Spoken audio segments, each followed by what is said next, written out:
হাসান, আপনার কাছে কি মনে হয় যে এনসিপি অনেকগুলো দল? কারণ মানে নাহিদ, আক্তার, হাসনাত, সারজাইজ, পাটোয়ারি বা তাসনিম জারা, সামান্থা বা তাসনুবার এনসিপি, এরা সব আলাদা আলাদা এনসিপি। আপনার কাছে এরকম মনে হয়? আপনি স্পেসিফিক উদাহরণ খুব ভালোবাসেন, আমি চাইলে আপনাকে অসংখ্য স্পেসিফিক উদাহরণ দিতে পারি। যেমন হেফাজতের সম্মেলনে আপনার অবস্থান, আবার আবার আবার সেনাবাহিনী নিয়ে আপনার মন্তব্যের ক্ষেত্রে সার্জিসের একমত না হওয়া, এইটাকে শিষ্টাচার বহির্ভূত বলা পাটোয়ারির। আবার ধরেন নারী ইস্যুতে আপনার অবস্থান বনাম এনসিপির অবস্থান, আপনাদের অবস্থান বনাম বিভিন্ন অবস্থান হেফাজত। সেই ক্ষেত্রে কি আপনারা আলাদা আলাদা দল কিনা, আপনি যদি একটু ব্যাখ্যা করতেন। Okay fine. প্রথমত হচ্ছে এই আলোচনাটাকে দুই ভাগে মানে দুইটা লেয়ারে করতে হবে। এক নম্বর বিষয় হচ্ছে যে আমাদের দীর্ঘদিন ধরে যেটা হয়েছে, ইন্ট্রা পার্টি ডেমোক্রেসি আমাদের ছিল না। মানে ইন্ট্রা পার্টি মানে একটা একদম মানে ওয়ান ম্যান সেন্ট্রিক হচ্ছে রাজনৈতিক দলগুলো ছিল, যেখানে রাজনৈতিক দলের আমি দুইটা লেয়ার শেষ করার পরে আপনি এই ক্ষেত্রে আমাকে প্রশ্ন করবেন। তো সেক্ষেত্রে যেটা হতো যে একটা ভয়েসে সিঙ্গেল ভয়েস, যে একজন যা বলতো একদম ডাউনওয়ার্ডস পর্যন্ত একই ধরনের ভয়েস সেখানে ইকো হইতো। কিন্তু আমরা যেহেতু 5 আগস্টের পরের অনেক যারা অভ্যুত্থানে ছিল তাদের মধ্যে তাদেরকে নিয়ে হচ্ছে আমাদের রাজনৈতিক দলটা গঠিত হয়েছে, সেখানে আমাদের মধ্যে এই যে ইন্ট্রা পার্টি ডেমোক্রেসি, সেখানে আপনি দেখবেন যে সেখানে নিজের দলের মানুষকে নিয়ে সেখানে সমালোচনা করা হয়, জবাবদিহিতার আন্ডারে নিয়ে আসা হয়, যেটা হচ্ছে নেভার বিফোর সিন। আপনি কখনোই অন্য কোনো রাজনৈতিক দলে সেটা আগে ছিল না। এই কারণে আমাদের দেশে এটা খুবই মানে আনইউজুয়াল একটা ঘটনা মনে হচ্ছে। মাই গুডনেস, যে আপনি চিন্তা করেন একটা জায়গায় যে মির্জা ফখরুল সাহেব একটা ধরনের একটা কথা বলেছেন এবং পাবলিকলি সেটা রিজভী সাহেব সেখানে বলছেন যে এই বিষয়ের সাথে আমি একমত না। এটা হচ্ছে একটা বিষয়। অর্থাৎ এটা কখনোই আমাদের দেশের রাজনৈতিক কালচারে ছিল না যে নিজ দলের সমালোচনা করা যাবে, নিজ দলের মানুষের স্ট্যান্ডের সমালোচনা করা যাবে। এক নম্বর বিষয়। 2 নম্বর বিষয়, আমাদের যেহেতু দলটা গঠিত হয়েছে মাত্র 4 মাস হয়েছে, তো 4 মাসের মধ্যে নানা টানাপোড়েন, প্রবলেম সলভ, এবং হচ্ছে আমরা বিভিন্ন বর্গের মানুষ সেখানে এসছে, বিভিন্ন চিন্তার মানুষ এখানে এসছে, একটা অনেক কাজ করার মধ্য দিয়ে প্রবলেম সলভের মধ্য দিয়ে, কর্মসূচির মধ্য দিয়ে একটা রাজনৈতিক দলের এই যে বিভিন্ন মত পার্থক্য গুলো থাকে, মানে ইন্ট্রা পার্টি যেভাবে আমাদের মত পার্থক্য গুলো থাকে, তখন সেটা একটা শেপে আসে। তো স্বাভাবিকভাবে আপনি 3-4 মাসের মধ্যেই যে এটার একদম একটা সবার মানে ইউনিনিমাস একটা ক্যারেক্টারিস্টিক্স দাঁড়াবে, সেটা হচ্ছে 3 মাস খুব কম সময় সেটির জন্য। তবে ক্রমশ সেটার একটা পর্যায় বা দিন যত যাবে। আসসালামু আলাইকুম দর্শক, নতুন একটি খবরে আপনাদের সবাইকে স্বাগতম। আশা করছি আপনারা ভিডিওর শুরুটা দেখেই বুঝতে পেরেছেন আজকের নিউজটা ঠিক কতটা গুরুত্বপূর্ণ হতে চলেছে এবং ঠিক কোন দিকটাকে ইঙ্গিত করছে। তাই বলবো দর্শক, যারা ভিডিওটি দেখতে শুরু করেছেন তারা অবশ্যই নিউজটি না টেনে সম্পূর্ণ মনোযোগ সহকারে দেখবেন, তাহলে এই বিষয় সম্পর্কে আসল তথ্যগুলো জানতে বা বুঝতে পারবেন। তো প্রিয় দর্শক, আমি আর কথা বাড়াবো না। ভিডিওর শুরুতে আপনাদের যেই ভিডিওগুলোর অংশবিশেষ দেখিয়ে শুরু করেছিলাম, সেই ভিডিওগুলোর বিস্তারিত আলোচনা দেখব। তবে তার আগে অনুরোধ, যারা এখনো চ্যানেলটি সাবস্ক্রাইব করেননি সকলে চ্যানেলটি সাবস্ক্রাইব করে পাশে থাকা বেল আইকন বাজিয়ে দিন, আর যারা ইতিমধ্যে সাবস্ক্রাইব করে রেখেছেন তাদেরকে অসংখ্য ধন্যবাদ। প্রিয় দর্শক, চলুন একটি লাইক দিয়ে আমরা ধারাবাহিকভাবে সবগুলো ভিডিওর বিস্তারিত আলোচনা দেখে আসি।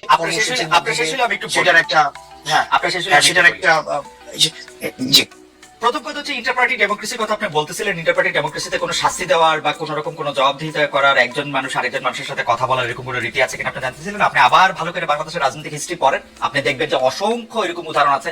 বদরুদ্দোজা চৌধুরী থেকে শুরু করে ডক্টর কামাল হোসেন থেকে শুরু করে আব্দুল মান্নান ভূঁইয়া থেকে শুরু করে সাইফুর রহমান এবং আওয়ামী লীগের বিভিন্ন লোকের কথা যদি আপনি দেখেন, আপনি যদি বাংলাদেশের বাম আপনি দেখেন, আলাদা হয়েছে, কাউকে কাউকে পার্টি থেকে বেরিয়ে আসতে হয়েছে, সেরকম অসংখ্য ঘটনা ঘটেছে।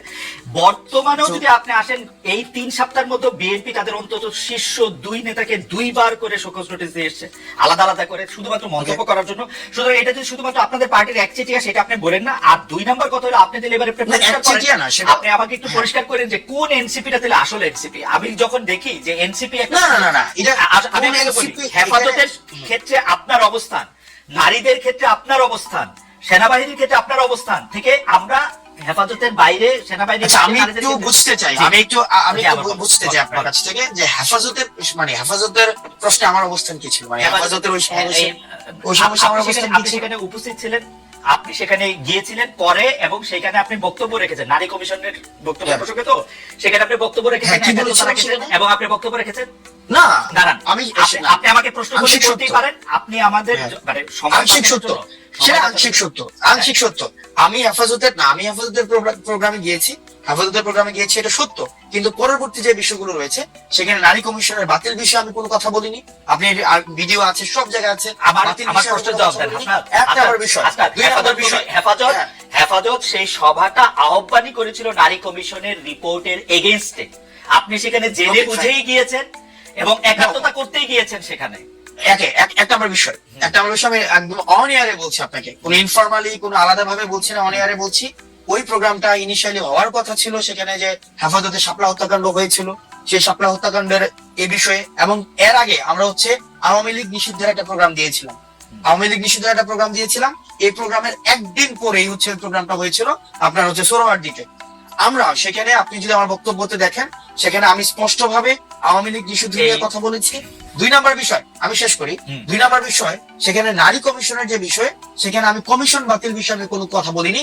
স্পষ্ট উল্লেখ আছে, সেখানে আমি বলেছি যে নারীদের যে যোগ্য হিস্সা রয়েছে, নারীদের যথাযথ, আমি আপনার বক্তব্য শুনেছি, আমি আপনার বক্তব্য শুনেছি, এবং এই আপনার তবে এবং এই কমিশন নিয়ে যদি কোনো ধরনের মতপার্থক্য থেকে থাকে, সেটি নিয়ে আলোচনার ভিত্তিতে সেটি সমাধান হতে হবে। হাসনাত, এবং সেখানে নারীদেরকে নিয়ে হেফাজতের ওইখানে আপনার অবস্থান কি এনসিপির অবস্থান? আমি কোয়ালিটেটিভ ইয়াতে চাচ্ছি না, আমি বলতে চাচ্ছি যে আপনার অবস্থান এনসিপির অবস্থান কিনা। আমাদের এনসিপি নারী কমিশনের বিষয়ে এই অবস্থানটাই ছিল। আমি যেই কথাটা সেখানে আমরা বলেছি, কারণ আমরা বলেছিলাম নারী কমিশন আপনার হেফাজতের যে প্রস্তাবগুলো দিয়েছে, অংশগ্রহণ করাটা এনসিপির অংশগ্রহণ করা কিনা। দেখেন সেখানে যে প্রস্তাবগুলো দিয়েছে, আমি আসছি সেখানে যে প্রস্তাব, আমি যে কথাটা বলেছি, আমার এনসিপির নারী কমিশনের বিষয়ে ঠিক সেই ধরনের অবস্থানটা ছিল, যে আমাদের যে প্রস্তাবনাগুলো দিয়েছিল, সেই প্রস্তাবনার কিছু কিছু জায়গায় আমরা সংশোধনের প্রস্তাব দিয়েছিলাম, যে সংশোধনের মধ্য দিয়ে এই নারী কমিশনের এই বিষয়গুলো ফরওয়ার্ড করা হোক। একটা আমার বিষয়। দুই নম্বর বিষয় ওখানের উপস্থিতির যে বিষয়টি, সেটি যে তখন সব রাজনৈতিক দলের, আমাদের হেফাজতের যারা আছেন, সব রাজনৈতিক দলকেই তারা দাওয়াত দিয়েছিল। সেই দাওয়াতের অংশ হিসেবে এনসিপি প্রতিনিধি হিসেবে আমি সেখানে গিয়েছিলাম। আমি অবশ্য এনসিপির এই বিষয়ে দেওয়া পরের প্রেস রিলিজে, পরে তাদের বক্তব্যে, তাদের নেতাদের কথায় কখনো আমি এটা প্রমাণ পাই নাই যে আপনি এনসিপির প্রতিনিধিত্ব করতে সেখানে গিয়েছিলেন। আমি বরং আমার এটা কোনো আপত্তি নাই, কিন্তু যাদের নাই, যারা চাকরি করেন না, চাকরির জন্য আন্দোলন করতেছিলেন, এখন আইসা মানে জাতির প্রয়োজনে, সময়ের প্রয়োজনে যারা নেতৃত্ব দিচ্ছেন একটি দলকে বা অন্য দায়িত্ব পালন করছেন, তারা কি করছেন সেটি আমি জানতে চাইছি। তাদের দল থেকে সাহায্য করা হচ্ছে কিনা বা টাকা দেওয়া হচ্ছে। একটা জিনিস দেখেন, সাংগঠনিক খরচের দায় দল নেয়।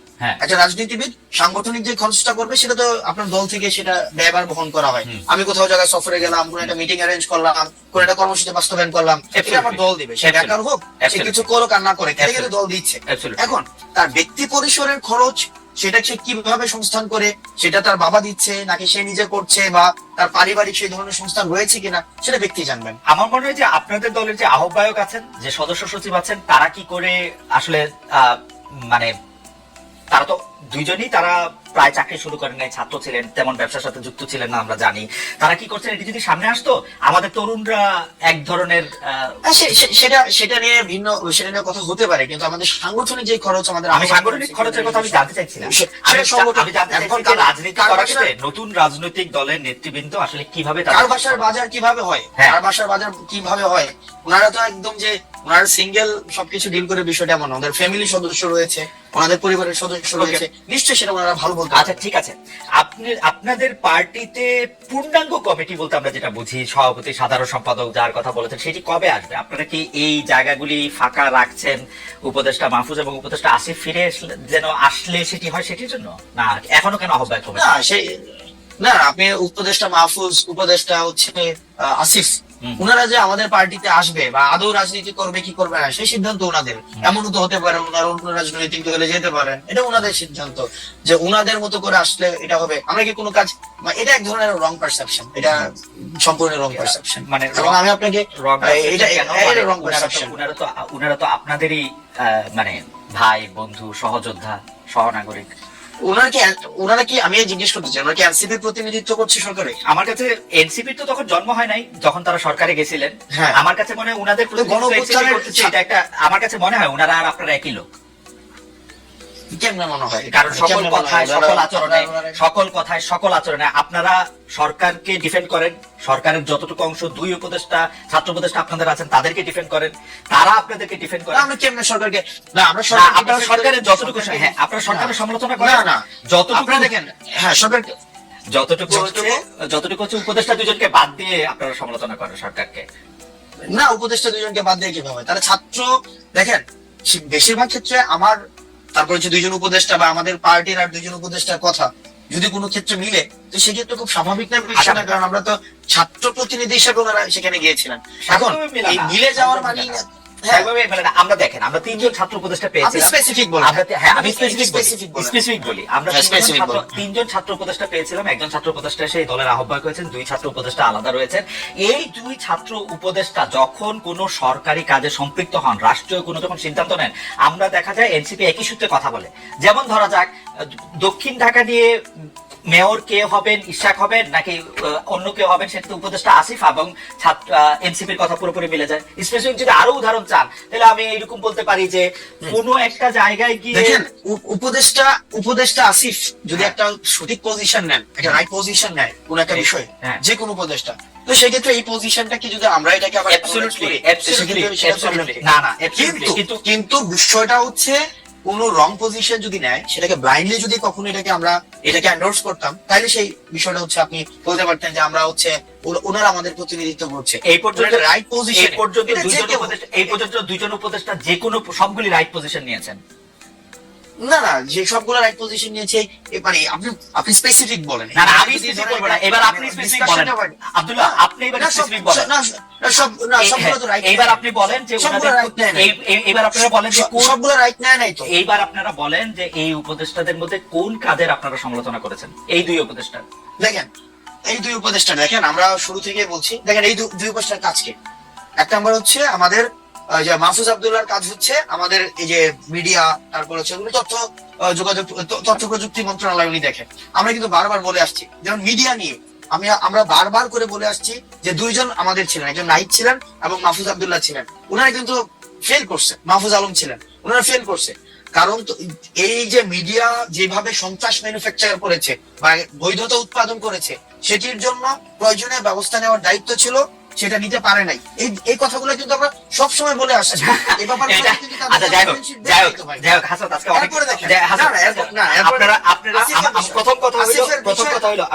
প্রথম কথা হইলো যে আপনি আমার চেয়ে অনেক স্মার্ট।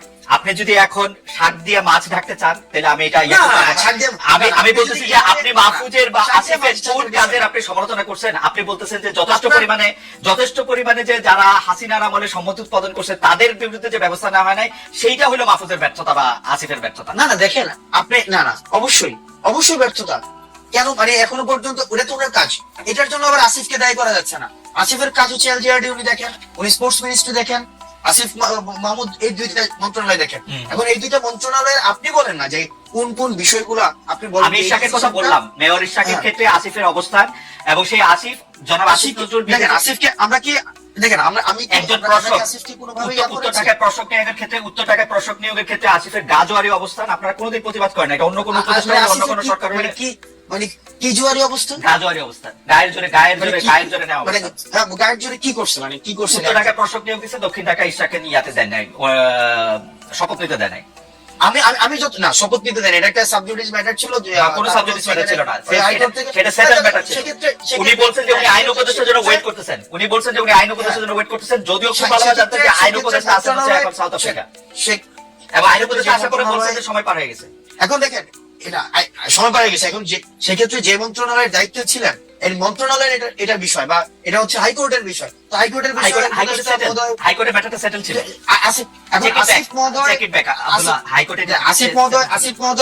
আসিফ মহোদয় তার অনুযায়ী আপনার এলজিআরডি তে উনি যে ডিসিশন নেওয়া প্রয়োজন উনি ডিসিশন নিয়েছে। এটার যদি আপনার কোন ধরনের আমার প্রশ্ন এটা না, আমার প্রশ্ন এটা না জনাব আব্দুল্লাহ, এইটা আমার প্রশ্নই না। আমার প্রশ্ন হচ্ছে যে আপনারা যৌক্তিকভাবে উনাদের কাজের কোনো প্রতিবাদ না, আমার উত্তর আমার ফাইন্ডিংস হচ্ছে না, আপনারা করেন নাই, আমরা বিকল্প করেন নাই, কারণ হচ্ছে আপনারা তাদের বলছেন আমরা হচ্ছে এবং এনসিপির জন্য তারা জায়গা খালি রাখছে। দেখেন ওনারা জুলাই গণ অভ্যুত্থানের প্রতিনিধি হিসেবে সেখানে গিয়েছে, ওনারা এনসিপির কোনো প্রতিনিধি হিসেবে সেখানে যায় না। জন্ম হয় না, প্রতিনিধি হিসেবে যাবে না। না না, তাহলে অথবা কি মানে বা আমাদের কোনো প্রতিনিধি হিসেবে সেখানে যায় না যে তাদের সাথে আমাদের বন্ধুত্বের সম্পর্ক, এক নম্বর বিষয়। দুই নম্বর বিষয়, যেভাবে বলা হচ্ছে যে তাদের জন্য জায়গা খালি করে রাখা হইতেছে, এটা কমপ্লিটলি একটা ভুল ধারণা। ঠিক আছে, আমরা ভুল ধারণা। আমাদের মানলাম। সংগঠন আমাদের নিজেদের মতো করে আগাচ্ছি, এবং এটা হচ্ছে আমরা আমাদের নিজেদের মতো করে, যখন হচ্ছে আমাদের কিছুদিন আগে হচ্ছে আমাদের গঠনতন্ত্র আমরা জমা দিয়েছি, কিছুদিন আগে হচ্ছে আমাদের রেজিস্ট্রেশনের বিষয় জমা দিয়েছি, আবার আমরা যখন হচ্ছে কাউন্সিল করে সেক্ষেত্রে আমাদের পূর্ণাঙ্গ হচ্ছে আমরা কমিটি দিব। Okay. সেক্ষেত্রে এটা কে আসছে কে গেছে কে আসবে না, এই সংগঠনে কি include হবে? ওকে, কাউন্সিলটা কি আপনাদের অতি শীঘ্রই করার কোনো ইচ্ছা আছে, না কাউন্সিলটা আপনারা পরে করবেন? এটার ব্যাপারে কি সিদ্ধান্ত আছে? কাউন্সিল আপনারা কবে করবেন? মানে না, আমরা ইতিমধ্যে হচ্ছে রেজিস্ট্রেশনের বিষয়টা নিয়ে আমরা এতদিন কাজ করেছিলাম। আপনি জানেন জাস্ট 2 দিন আগে আমরা রেজিস্ট্রেশনের বিষয়টা সম্পন্ন করেছি। এখন অন্যান্য যে ফরওয়ার্ডিং যে বিষয়গুলো নিয়ে আছে সেগুলো নিয়ে আমরা আলোচনা করব। ওকে, তারপরে আমাদের কোনো এক্সিকিউটিভ মিটিং হয়নি। আপনি মানে কাউন্সিলটা কবে হবে সেই ব্যাপারে আপনাদের এখন এক্সিকিউটিভ মিটিং হওয়ার পরে তারপর আপনারা সিদ্ধান্ত নেন, ফের না? আমরা সিদ্ধান্ত নেব। আচ্ছা, রাজনৈতিক বা প্রশাসনিক অভিজ্ঞতা রয়েছে, দল প্রসঙ্গে আসি, রাজনৈতিক বা প্রশাসনিক অভিজ্ঞতা রয়েছে এমন কাউকে কি আপনারা সন্ধান করতেছেন? মানে আপনাদের দলে কি মানে আপনারা কোনো মুরব্বী চান, মানে যারা রাজনৈতিক বা প্রশাসনিক অভিজ্ঞতা রয়েছে, বা মানে এই ব্যাপারে কি ভাবনা আপনাদের, যে আপনারা কোনো মুরব্বী? আমরা ইতিমধ্যে হচ্ছে আমরা উপদেষ্টা, মানে আমাদের রাজনৈতিক দলের রাজনৈতিক উপদেষ্টা এবং অরাজনৈতিক উপদেষ্টা আমরা হচ্ছে চাই আমাদের পার্টিতে হচ্ছে ইনক্লুড হোক। সেটির জন্য হচ্ছে আমরা সিভি আহ্বানও করেছি। সেই জায়গা থেকে আমরা কথা বলছি, অনেকের সাথে আমাদের কথা হচ্ছে, এবং সেটা হচ্ছে আমরা যে ধরনের রাজনীতি করতে চাই এবং হচ্ছে বাংলাদেশ পন্থী রাজনীতি, সেক্ষেত্রে অনেক সিনিয়র হচ্ছে আপনি যাদেরকে বললেন হয়তো সিনিয়র রাজনীতিবিদ রয়েছে, বুদ্ধিজীবী রয়েছে, লেখক রয়েছে, বা হচ্ছে রিটায়ার্ড। বুঝতে পারছি। এর মধ্যে কি আপনারা আসলে আদর্শগতভাবে কোনো রাজনৈতিক বা প্রশাসনিক ব্যক্তিত্ব আপনাদের মাথায় আছে, যে যেমন ধরেন বিএনপির কেউ বা জামায়াতের কেউ, বা ধরেন আন্দালিব রহমান পার্থ বা ডক্টর মোহাম্মদ ইউনূস, মানে আদর্শ হিসেবে আপনারা কাউকে সামনে রাখছেন? ধরেন বিএনপি তারেক রহমান সাহেবের মতো একজনকে চান, বা জামায়াতের শফিকুর রহমানের মতো, বা জনাব আন্দালিব রহমান পার্থের মতো, বা ডক্টর মোহাম্মদ ইউনূসের মতো? ওকে, সেক্ষেত্রে আমরা হচ্ছে যারা আমাদের সাথে মানে আমরা যেই এখানে তো হচ্ছে ডক্টর মোহাম্মদ ইউনূস, তারপর হচ্ছে ডক্টর মোহাম্মদ ইউনূস তো হচ্ছে অন্তর্বর্তীকালীন সরকারের প্রধান। এক্ষেত্রে একটা হচ্ছে তার মতো মানে আন্তর্জাতিকভাবে পরিচিত ওয়েস্টার্ন এডুকেটেড আমাদের অ্যাডভাইজরদের আমরা হচ্ছে যাদেরকে আমরা অ্যাডভাইজর নিতে চাই, আমরা একটা স্ট্যান্ডার্ড আমরা বলেছি যে হয়তো রিটায়ার্ড কোন অফিসার হইতে পারে, বুদ্ধিজীবী হইতে পারে, লেখক হইতে পারে, রাজনৈতিক অভিজ্ঞতা সম্পন্ন মানুষ হইতে পারে। এখন এটাকে ইন্ডিভিজুয়াল আমরা কোনো ক্যারেক্টারাইজেশন করতে যাচ্ছি না, একদম যে এমসিকিউ কোশ্চেনের মতো যে ডক্টর মোহাম্মদ শফিকের মতো হইতে হবে, অথবা হচ্ছে তার ইন্ডিভিজুয়ালি কোনো ক্যারেক্টার। না, ইন্ডিভিজুয়ালি। আচ্ছা, আমি একটু মানে একটু বোঝার জন্য আমি একটু বলতে চেষ্টা করছি, আপনারা এই যে রাজনৈতিক বা মানে আপনারা যে উপদেষ্টা চাইতেছেন, তাদেরকে কি আসলে আপনাদের মনের মধ্যে তো নিশ্চয়ই একটা ক্রাইটেরিয়ন আছে যে আপনারা কিভাবে কিরকম একজন মানুষ চান?